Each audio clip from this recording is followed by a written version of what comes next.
Guadalcanal.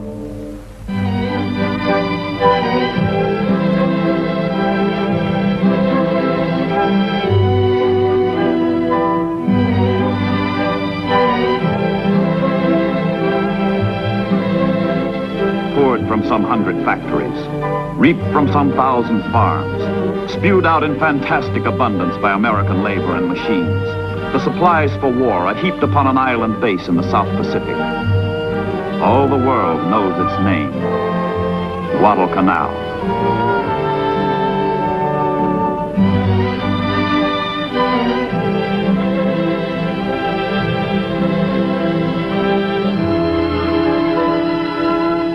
Springboard for attack, storehouse for victory. Yet in 1942, Guadalcanal was wild jungle. 90 uncharted miles of festering malaria and rainforest, bypassed for centuries by history, forgotten by man.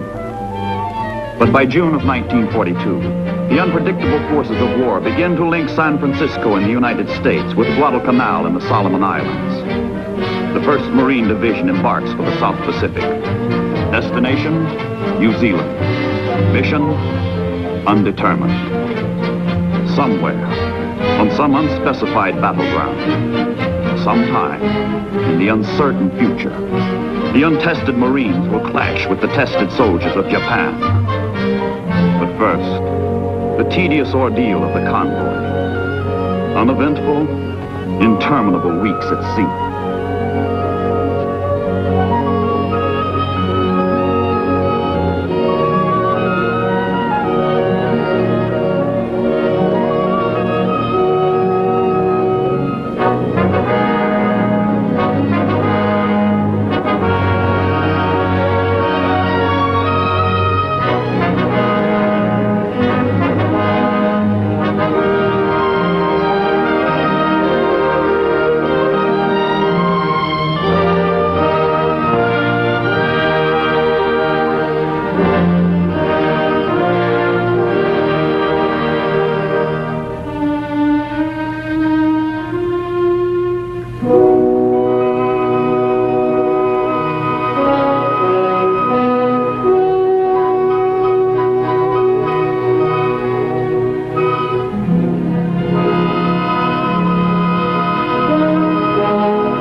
The ocean lifeline to the South Pacific is the war's longest and the war's most tenuous.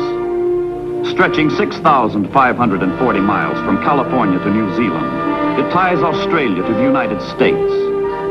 Break this line, stop the ships, and Australasia and Asia will be forever Japanese.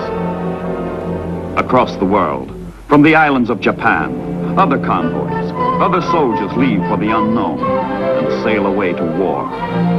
They too set a southerly course for islands with names unknown to the men who must fight and die on them. For them also, the routine of shipboard life, the placid prelude of carnage.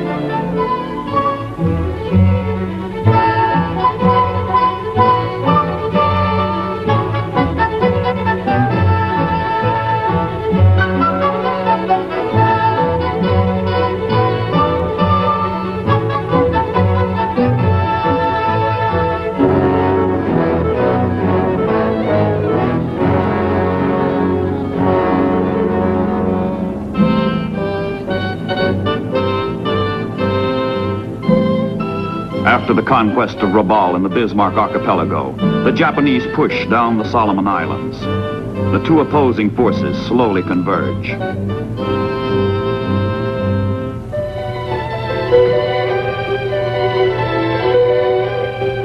Early in July 1942, a lone American plane sets in motion a chain of events which will bring those forces together at a place which neither side has foreseen nor planned.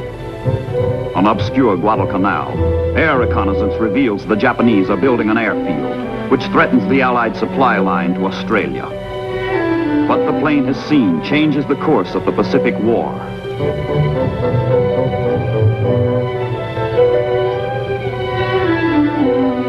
The Pentagon, Washington, seat of American war planning. The Joint Chiefs of Staff recast their global strategy to meet the new Japanese menace to the Allied positions in the South Pacific.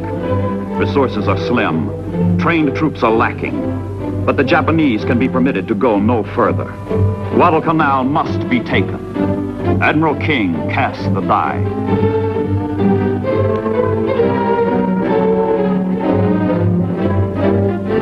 New Zealand lies in the shadow of the Japanese advance. For the United States forces stationed there, little time remains to enjoy the cordial hospitality of a sincere ally.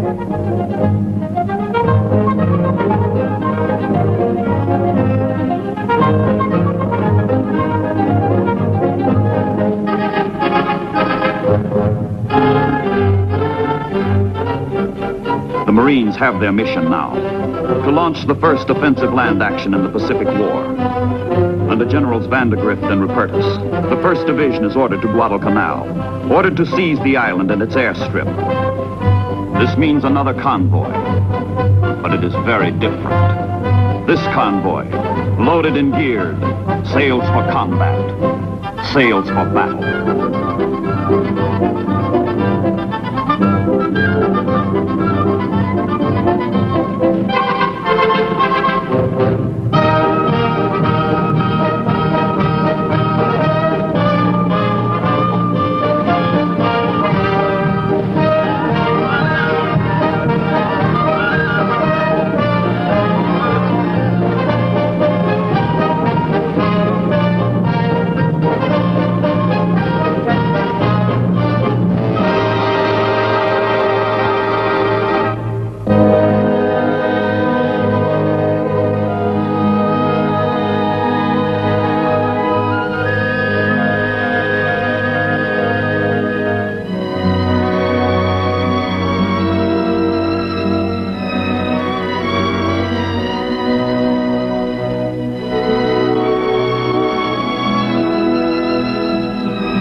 August 7th, 1942. Exactly 8 months after Pearl Harbor, the United States of America takes the offensive against the Empire of Japan. For the first time, the American overture to assault preludes invasion of the islands across the Pacific. The theme of the future is played on the beaches of Guadalcanal.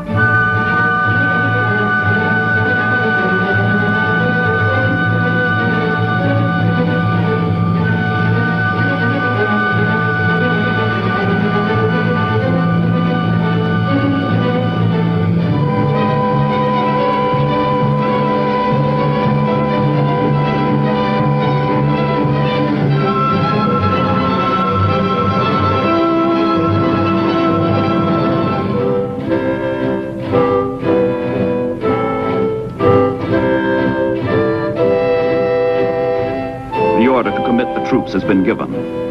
Land the landing force. The day of hit and run in the Pacific is over. The hour of hit and stay has come.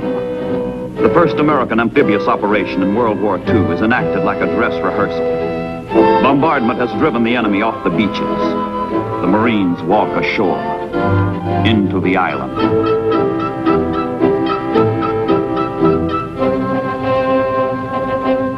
18 miles across the Sound, others land on Tulagi Island. Violently opposed by Japanese Marines, American Marines fight their way ashore.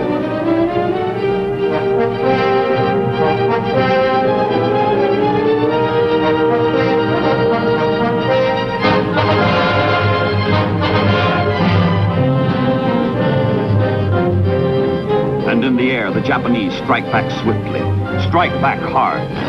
Bombers from Rabaul hit American transports before they can unload supplies vitally needed to sustain the landings. Damage to the transports at sea means near disaster to the Marines ashore.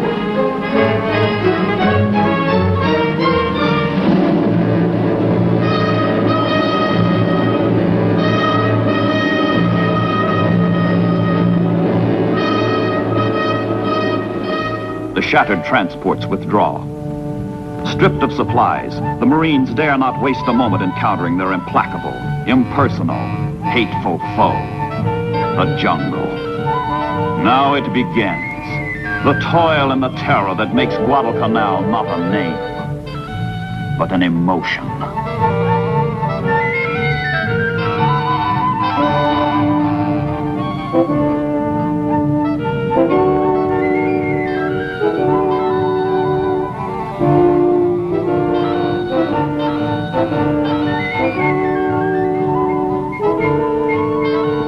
The airstrip is taken the day after landing, and the Marines christen it Henderson Field to honor a fallen buddy. Their own gear destroyed, the engineers use Japanese equipment to prepare the field for the first American planes.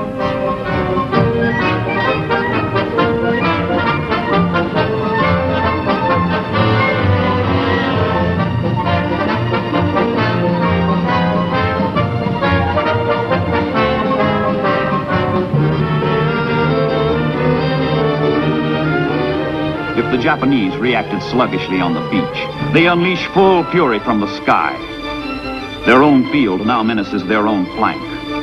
They go all out to destroy it first, planning to retake it later.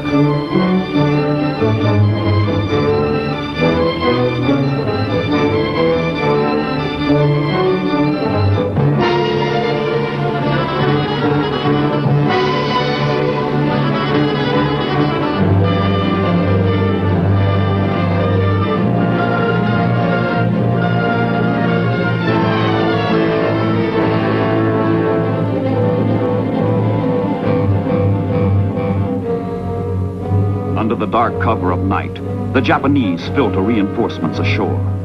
Special landing troops, Imperial Marines, crack units. Their general has warned.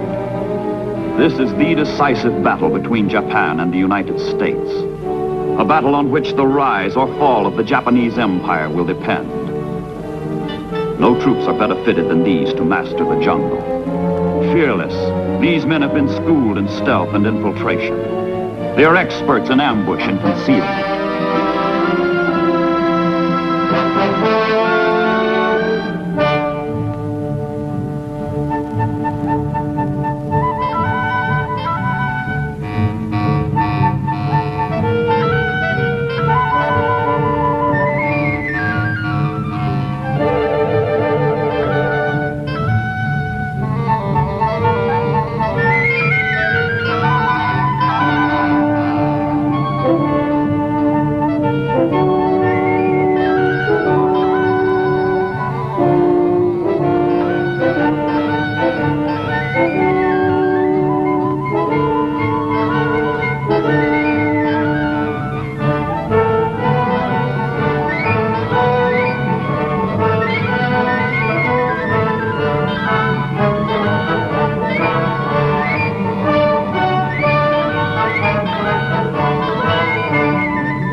And the Americans? They meet savagery with savagery. They fight, and they fight, and they fight.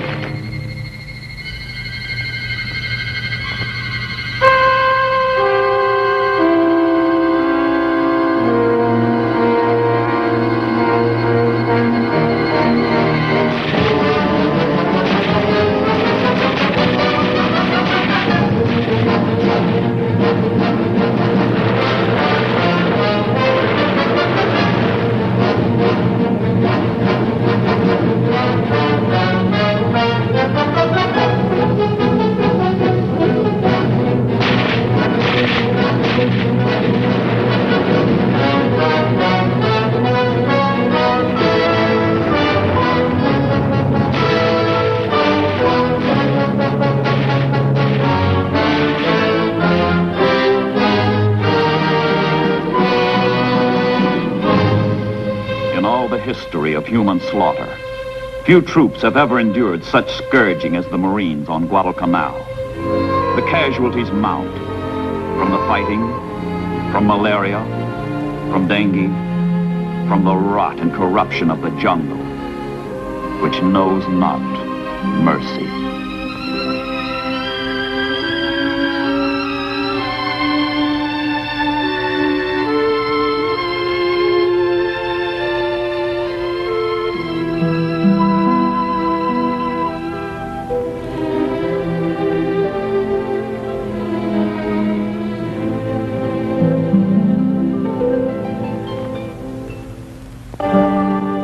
Salute the rising sun.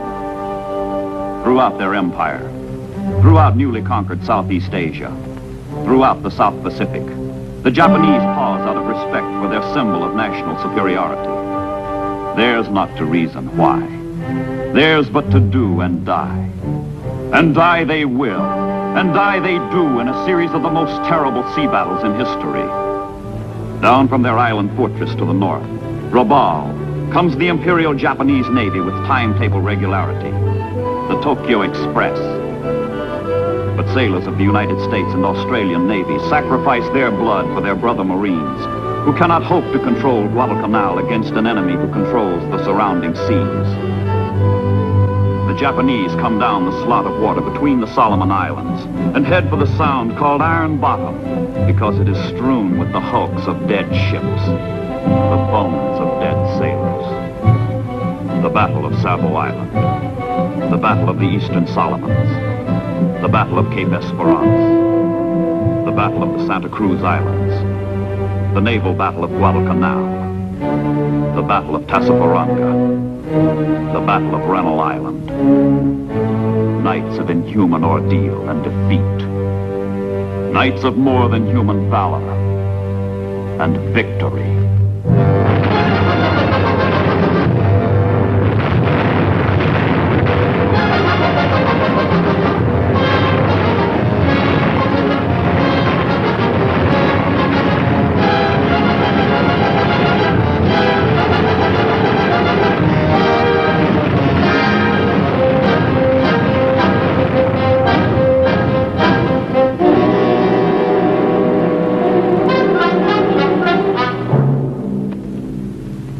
Guadalcanal is a running wound through which both sides bleed. A hemorrhage of naval strength, of men, of materiel. Far from the dying and destruction. Far from the sailors and Marines who fight and pray for victory and salvation. The United States of America organizes her land, her resources, her industry, her men to answer the distant prayers. In the greatest mobilization of strength ever known to the world, America prepares to rescue the world. And to the rescue, America marches.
Guadalcanal, another march. A march of grim men, old young men. A march of men leaving purgatory. The 1st Marine Division is being relieved. What's left of it. And on a lonely grave at Lunga Point, there is a prediction about the Marine who lost his youth. That when he goes to heaven, to St. Peter he will tell. Another Marine reporting, sir. I've served my time in hell.